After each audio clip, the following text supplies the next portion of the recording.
Panorama group, जो सोचता है वो करता है। आपके अपने सपनों का आशियाना। नमस्कार, भारत लाइव देख रहे हैं आप और ये भीतर की बात है जहां पर चर्चा होती है बिहार के राजनीति में पर्दे के पीछे चल रही कहानी को लेकर। देखिए, बिहार की राजनीति अब लोकसभा चुनाव की तरफ है। पहले चरण का मतदान 19 तारीख को होगा और अंतिम 1 जून को 4 तारीख को रिजल्ट आएगा। पूरे देश भर में सरकारें बदल जाएंगी या फिर वही सरकार रहेगी, इसके तरफ हर कोई अब मंथन कर रहा है। वोटर्स भी अपने कार्ड निकालने शुरू कर रहे हैं। जिनका नाम वोटर लिस्ट में नहीं है वो वोटर लिस्ट में डाल रहे हैं। इतना ही नहीं, वोटर के अलावा उम्मीदवार भी अब आ रहे हैं। कई मैदानों में जो है उम्मीदवार नए आए हैं, तो कई लोकसभा क्षेत्र में पिछले कई सालों से वो प्रयासरत हैं कि एक बार बस हमें इस क्षेत्र से मौका मिले, हम जनता की आवाज़ को पार्लियामेंट में उठाएंगे। हालांकि उनको मौका नहीं मिल पाता है। बड़ी एड़ी चोटी लगानी पड़ रही है लोकसभा चुनाव में, लेकिन सफलता नहीं मिलती है। बिहार में कई राजनीति के दिग्गज हैं, लेकिन उन दिग्गजों का आखिरकार प्लान लोकसभा में क्यों फेल कर जाता है? मोदी मैजिक क्या एक बड़ा फैक्टर है, या फिर जो उनकी रणनीति रही है, या फिर जो उनका पिछला परिदृश्य रहा है, यानी कि जो इतिहास रहा है, क्या उनको आगे बढ़ने से रोक रहा है? भीतर की बात में आज इस विषय पर चर्चा करेंगे। बाबा हमारे साथ जुड़ गए हैं और हम भी चुनावी यात्रा समाप्त करके आप सभी दर्शकों के बीच कैमरे के सामने हैं। चर्चा करेंगे कि बाबा, बिहार में अब कई उम्मीदवार मैदान में हैं, लेकिन पिछले कई सालों से हम देख रहे हैं कि कुछ पुराने चेहरे जो लगातार लगे हुए हैं कि लोकसभा का चुनाव हम जीत जाए, हार जाते हैं। मोदी बड़े फैक्टर हैं क्या? सबसे पहले तो रत्नेश हम करेक्ट कर दें कि आप चुनावी यात्रा ख़त्म नहीं किए हैं। चुनावी यात्रा का एक पड़ाव आपने पार किया। मतलब कुछ सीमांचल इन तमाम क्षेत्रों का हमने अभी कई यात्राएं करनी है और फर्स्ट सेकंड फेज के जो मतदान होंगे उसमें से कई क्षेत्रों में अभी जाना बाकी रह गया है। कुछ ऐसी बातें हैं जो अभी भी हमारी टीम के लिए जानना जरूरी है। खैर, उन्हीं में से एक बात जो हम लोग चर्चा कर रहे थे, चर्चा के बीच में आया कि आखिर ऐसे कौन सी मजबूरियां रही होंगी जिसके कारण सारी तैयारियां सब कुछ होने के बाद लोकसभा तक नहीं पहुंच पाए कई दिग्गज। उसके पीछे का कारण क्या है, जिसमें हिना साहब का नाम सबसे पहले अगर लेते हैं, क्योंकि वर्तमान में वो इस बार भी चुनाव में उतरने का पूरा मन बना चुकी हैं, किसी भी गठबंधन का हिस्सा नहीं है और निर्दलीय चुनाव लड़ने की उन्होंने इच्छा जाहिर की है। उसके साथ साथ एक और ट्विस्ट उसमें जुड़ जाता है कि पप्पू यादव ने जब कह दिया कि मैं समर्थन करने जाऊंगा, मैं उनके चुनाव प्रचार में जाऊंगा, तो ये बात और ज़्यादा थोड़ा ट्विस्ट लेकर के आती है और लोगों की उत्सुकता हो जाती है कि आखिर होगा क्या। ऐसे 1 दर्जन नेता हैं जिनका सपना लोकसभा जाने का पूरा नहीं हुआ। इनमें से बहुत पुराने लोग भी हैं और वर्तमान में भी हैं। हम अगर पुराने लोग की बात करें तो जगन्नाथ मिश्रा 3 बार इस बिहार के मुख्यमंत्री रहे हैं। एक कद्दावर नेता के रूप में उनको जाना जाता था। कई बार उनकी इच्छा हुई, राज्यसभा तक पहुँच गए, लेकिन लोकसभा के दरवाजे तक पहुंचना, जिस दरवाजे पर 2014 में नरेंद्र मोदी ने माथा टेका था, उस दरवाजे तक नहीं पहुंच पाए। तो निश्चित रूप से कहीं ना कहीं इतने कद्दावर नेता के नहीं पहुंचने के पीछे हो सकता है उनका भाग्य हो या फिर उनके स्ट्रेटजिकल मिस्टेक हो गई होगी उनसे। इसके अलावा सदानंद सिंह एक बहुत ही कद्दावर नेता कांग्रेस के हुआ करते थे। उन्होंने कई विधानसभा के चुनाव जीते। उनके चुनाव में खड़ा हो जाने का मतलब होता था कि उनका जीत, लेकिन वो भी लोकसभा तक नहीं पहुंच पाए। ऐसा ही विजय शंकर दुबे के साथ भी हुआ। ये भी कांग्रेस के कद्दावर नेता थे, ये भी नहीं पहुंच पाए। सब ने प्रयास किया। अब वर्तमान की अगर बात करें तो वर्तमान में कई नेता आपको नज़र आ रहे होंगे, जिसमें सबसे बड़ा नाम अगर कहा जाए तो कन्हैया कुमार। कन्हैया कुमार 2014 में जिस तरह से चुनावी मैदान में आए और उनका सपना जो है, कहा जाता है कि लालू प्रसाद और तेजस्वी यादव ने काफूर कर दिया, मौका नहीं दिया लालू यादव ने लगातार। क्योंकि इस बार भी हमें लगा था कि बेगूसराय से शायद गिरिराज सिंह के सामने कन्हैया कुमार होंगे, लेकिन वहाँ पे सीपीएम को मौका देकर के लालू ने गेम कर दिया है। इसकी एक छोटी सी स्टोरी है। हाल फिलहाल में आपने देखा होगा, जब चुनाव की घोषणा हो गई, चर्चाएं शुरू हो गई थी, कांग्रेस कितने सीटों पर चुनाव लड़ेगी। कांग्रेस ने अपना डिमांड भी रख दिया था कि भाई हम कम से कम 12 से 15 सीट पर चुनाव लड़ेंगे। ये सारी प्रक्रिया पूरी हो चुकी थी। उसके बाद आपने देखा होगा कि एक प्रेस कॉन्फ्रेंस के दौरान कन्हैया कुमार को पटना लाया गया था। उसके बाद न भूतो न भविष्यति, कन्हैया कुमार को ऐसी विदाई की गई पटना से कि वो पूरे देश भर में घूम सकते हैं। पटना में उनके लिए जगह नहीं। हाँ मैंने राज्य निकाला दे दिया गया है यहाँ। हाँ उस मंच पर तो तेजस्वी यादव को भी पहुंचना था, सब लोग इंतजार कर रहे थे, हम भी पहुंचे थे बाबा उस प्रेस कॉन्फ्रेंस में, हम भी इंतजार कर रहे थे उस तस्वीर को क्लिक करने की जिसमें तेजस्वी यादव पहुंचे। देखिए एक ये बात अक्सर होती है कि एक डर जो लालू प्रसाद और तेजस्वी यादव के भीतर है कि कन्हैया कुमार एक बड़े नेता के रूप में सामने नजर आते हैं। देश भर में उनकी एक अलग पहचान है।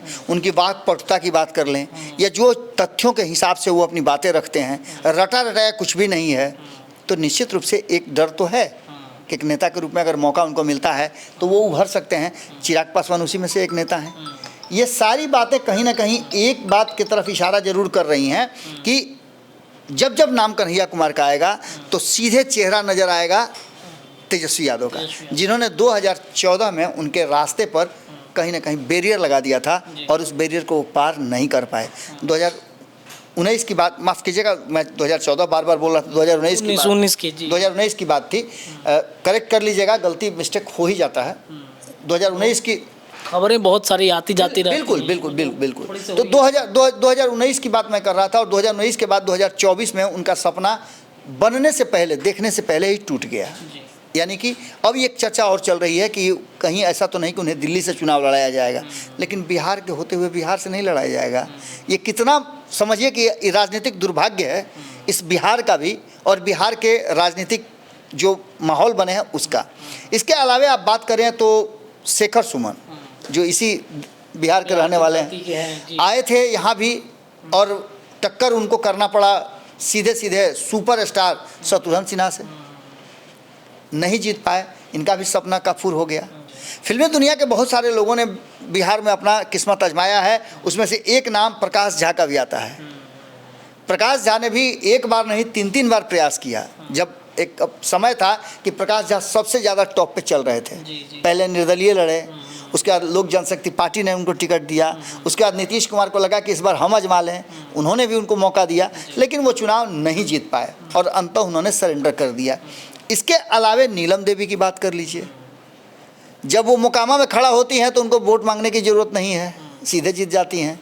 लेकिन 2019 में जब उनको चुनाव लड़ाने की बात हुई, मैं खुद उस कैंपेन में कई बार बात कर चुका था अनंत सिंह से, जो अपनी पत्नी को चुनाव लड़ाना चाहते थे। एक अच्छा कार्यक्रम था कांग्रेस का, उसको उन्होंने लीड किया था। उस कार्यक्रम में इच्छा थी कई लोगों की, राहुल गांधी ने कहा था कि कौन है अनंत सिंह जो हम देखना चाहते हैं, जिसका इतना शोरो शराबा है, क्रेज है। और वो अनंत सिंह अपनी पत्नी को चुनाव नहीं जितवा पाए।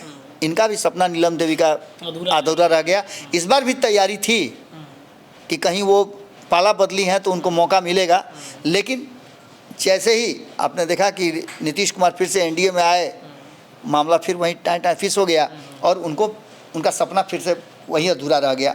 इसके अलावा अगर बात करें अब्दुल बारी सिद्दीकी की, जो अभी एमएलसी बनाए गए हैं, अल्पसंख्यक समाज से आते हैं और अल्पसंख्यकों को प्रतिनिधित्व देने में कंजूसी तो निश्चित रूप से राष्ट्रीय जनता दल करती है। उनका वोट तो पूरा लेती है, 18% का 19% हमको दे दीजिए, 1% बढ़ा के भी, लेकिन प्रतिनिधित्व तो कम देंगे। इन सब के बावजूद जिस तरह से अब्दुल बारी सिद्दीकी चुनाव लड़े और उनका सपना काफूर हो गया, हालांकि इस बात को समझते हुए लालू प्रसाद ने उनको इस बार एमएलसी बनाया है, तो एक उनकी ये इच्छा तो पूरी हुई। मैंने बड़ी जीत हुई, उनके हिसाब से एक जीत हुई है। बिल्कुल, सदन में जाने का उनका एक सपना पूरा हुआ है, क्योंकि विधानसभा का चुनाव हार गए थे और विधानसभा के चुनाव में बहुत सारी बातें हुई थी। वो लड़ना कहीं और से चाहते थे, उनको टिकट कहीं और से मिला, सिंबल कहीं और से मिला, ये भी एक समस्या रही। लेकिन खैर उस सारी चीज़ को पैटर्न, लेकिन लोकसभा जाने का इनका भी सपना जो है अधूरा का अधूरा ही रह गया। इसके अलावा मीसा भारती की बात कर लीजिए आप। मीसा भारती और लालू प्रसाद दोनों का नाम अगर आप लेते हैं तो सीधे नजर आता है कि लालू प्रसाद को उनके चेला ने हराया, रंजन यादव ने, और लालू प्रसाद के चेला ने मीसा भारती को 2 बार हराया, रामकृपाल यादव। तीसरी बार भी मैदान में है। इस बार उनका सपना पूरा होता है कि नहीं होता है, ये भी देखना दिलचस्प होगा, क्योंकि लड़ाई तो सीधी है, इस लड़ाई में कहीं कुछ नहीं है। पिछले 2019 में बहुत सारी परिस्थितियां थी जिसको लेकर के कहा जा रहा था कि समस्याएं हो गई, लेकिन फाइट बहुत ज़बरदस्त था। जीत हार का आंकड़ा आप देखिएगा कि 2019 में जिन सीटों पे कम था वो एक ये भी सीट है, पाटलिपुत्रा भी। इसके अलावा अगर बात करें सबसे जो पहला नाम हमने बताया था हिना साहब का, हम उनकी चर्चा करेंगे, उससे पहले हम जीतन राम मांझी की चर्चा कर लें। ये भी लड़ाई में है पिछले कई दफ़ा से। बिल्कुल, 2 चुनाव से जहां मांझी जीत करके आते हैं, लगभग 30-35 वर्षों से लगातार उस सीट से मांझी ही जीत के आ रहे हैं, चाहे इस खेमा से जीते या इस खेमा से जीते हैं। लेकिन इस बार कहीं ना कहीं जीतन राम मांझी को एक टक्कर मिला है, मांझी बनाम मांझी नहीं। इस बार जो राष्ट्रीय जनता दल ने खड़ा किया है अपने कुमार सर्वजीत को, कुमार सर्वजीत जी, वो मांझी समाज से नहीं आते हैं। तो कहीं ना कहीं एक जो कोण बनता है, नहीं होता है कि ग्रह गोचर सब ठीक ठाक है, तो इस बार ग्रह गोचर है कि मांझी का ही सीट रहा है, तो मांझी इस बार कहीं जीत मत जाए। लेकिन ये कहना भी बड़ी जल्दबाजी होगी, विरोध भी काफ़ी हो रहा है। बिल्कुल, लगातार उनका विरोध हो रहा है। दूसरी चीज़ की उनके उम्र का भी एक सवाल उठता है। तीसरा सबसे महत्वपूर्ण बात कि इस बार कई बार उस लोकसभा ने मांझी के अलावे दूसरे को भी जिताया है, तो कहीं इस बार फिर से उनका तीसरी बार जो प्रयास वो कर रहे हैं लोकसभा जाने का, कहीं फिर से टाई फिस न हो जाए। और इसका सबसे बड़ा कारण है कि आप देख लीजिए कि लगातार वहाँ चुनाव प्रचार करने के लिए जो लोग जा रहे हैं, नीतीश कुमार ने रोड शो करने की बात की थी, कैंसिल हुआ।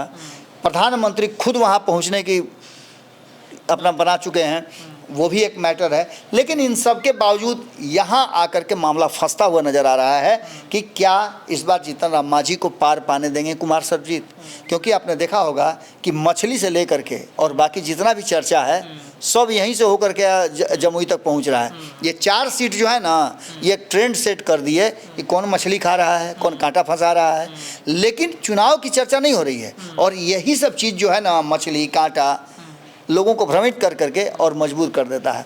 तो एक बार फिर से जीतन राम मांझी का सपना साकार होता है कि नहीं होता है, ये देखना दिलचस्प होगा। एक और शख्स हैं जो दूसरे को जिताने का दावा कर रहे हैं, कह रहे हैं कि 40 की 40 सीटों पे हम जीत दर्ज करेंगे। नाम उनका जानते हैं ना आप? मछली वाले मुकेश सहनी। मुकेश सहनी अपना ही उम्मीदवार अभी तक नहीं मिला। बिल्कुल, इनका भी स्थिति यह है कि ये भी आए तो थे भारतीय जनता पार्टी का प्रचार प्रसार करने, लेकिन बीच रास्ते पर भारतीय जनता पार्टी को छोड़ करके ये महागठबंधन का साथ पकड़ लिए। 2019 में चुनाव लड़े और टाए फिस हो गए। बहुत इनका भी सपना था कि लोकसभा पहुंचेंगे, अपने समाज के लिए बहुत कुछ करेंगे, समाज को अति पिछड़ा से अब ले जाकर SC ST में शामिल करेंगे। इनका सपना भी ज्यों कहते हैं वही पड़ा हुआ है और इनका भी सपना टूटा है। सपना राबड़ी देवी का भी टूटा है। लालू प्रसाद ने राबड़ी देवी को चुनाव लड़ाने का, लोकसभा भेजने का एक प्रयास किया था, लेकिन इस प्रयास में वो पूरी तरह से असफल रहे थे। जिनका वीडियो कभी कभी घूम फिर के आ जाता है, जो SP से लड़ाई हो गई थी। बिल्कुल बहुत सारी बातें सामने आई थी। उसका केस भी चल रहा था। हाल फिलहाल में वो केस जो है सेटल हुआ है।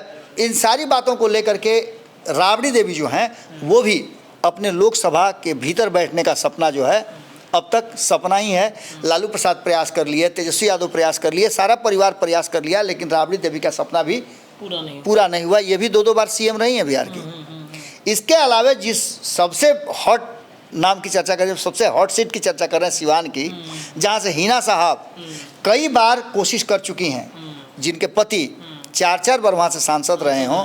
उनका एक तूती बोलता था, बाहुबली के रूप में जाने जाते थे और उनका एक शब्द आदेश की तरह लोग मानते थे। आज भी उनका जनाधार घटा नहीं है, लेकिन जब प्रयास किया है उन्होंने चुनाव लड़ने का, तब वो फेल हुई हैं। इस बार निर्दलीय वो चुनाव लड़ने के लिए ताल ठोकेंगी। तो निश्चित रूप से एक बात तो साफ नज़र आ रही है रत्नेश, कि हिना साहब के साथ साथ ये 1 दर्जन जो नेता हैं, जो हैं तो बहुत दिग्गज, सबसे ऊपर अगर बैठाया जाए तो पैदान पे इनका ग्राफ है, लेकिन इनका एक सपना जो नहीं पूरा हुआ वो है लोकसभा के भीतर जाने का और लोकसभा में जाकर के अपने क्षेत्र का प्रतिनिधित्व करने का। ये सपना अभी तक पूरा नहीं हुआ। देखिए, सबसे ज़्यादा हॉट सीट सिवान की है। निर्दलीय हिना साहब इस बार उतरेंगी क्योंकि उनको पता है कि राजद के जो MY समीकरण है, उस समीकरण पे वो नहीं जीतेंगी। अगर निर्दलीय खड़ा होती हैं तो शायद उनका ये सपना पूरा हो सकता है। बिहार की राजनीति में इस साल 2024 लोकसभा चुनाव में कई जगहों पर निर्दलीय प्रत्याशियों की होड़ मची हुई है और एक से एक बड़े दिग्गज निर्दलीय लड़ रहे हैं। देखना बड़ा दिलचस्प है कि जिन लोगों का नाम लिया है, कुछ ने तो मैदान ही छोड़ दिया है कुछ लगातार प्रयास कर रहे हैं, तो इस प्रयास में इस बार कितना सफल होते हैं, ये कहानी क्या कुछ कहती है, इस पर निगाहें हमारी बनी रहेंगी। फिलहाल के लिए इतना ही। जुड़े रहिए भारत लाइव के साथ, तमाम अपडेट दिन भर आपको मिलते रहेंगे। धन्यवाद। पनोरमा ग्रुप, जो सोचता है वो करता है। अगर ये वीडियो पसंद आई और वह बिहार के राजनीति और बिहारियत से सरोकार रखेनी तो सब्सक्राइब बटन दबा के चैनल के सब्सक्राइब कर ली। ओजे एगो घंटी बा, ओकरा बटन दबा देला से कुल सटीक और मारक खबर रुआ मुफ्त में मिल जाई। अगर रुआ पत्रकारिता के हमनी के नया प्रयोग में सहयोग कर चाहतानी तो ज्वाइन बटन दबा दी। पेटीएम नंबर नोट कर ली 9386816700। धन्यवाद।